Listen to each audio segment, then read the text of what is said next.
La nouvelle gare CFF de Malais-Prilly, inaugurée en 2012 près de l'immeuble Suva à Malais-Lumière, représente le premier jalon concret du nouveau développement urbain de l'Ouest lausannois.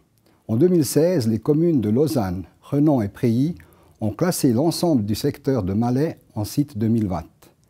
Avec cette initiative, les plans d'affectation pour les bâtiments de grande hauteur pouvaient être mis en œuvre l'un après l'autre. En 2019, la SUVA a alors lancé la planification de la tour résidentielle Malais-Phare dans le périmètre du plan d'affectation Malais-Viaduc. Le nouveau point de départ avec l'exigence de site 2020 nous a incité à redéfinir la construction, l'architecture et le groupe cible d'utilisateurs.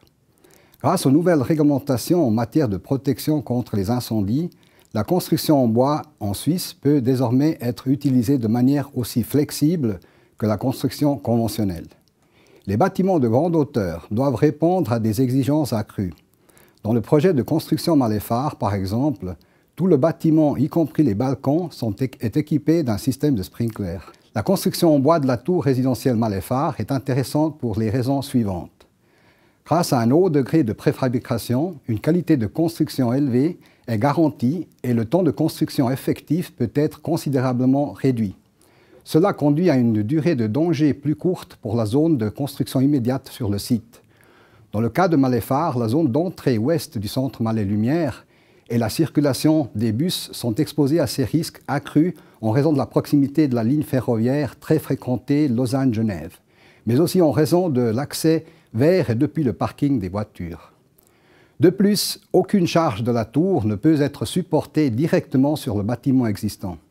Ainsi, l'ensemble de la charpente en bois repose sur 3 murs de clôture en béton armé à partir d'une élévation de 17 mètres. La tour résidentielle correspond aux valeurs cibles selon le label certifié Site 2020. Malais-Phare sera donc construit selon la norme Minergie-P Eco, puis géré en conséquence dans son exploitation.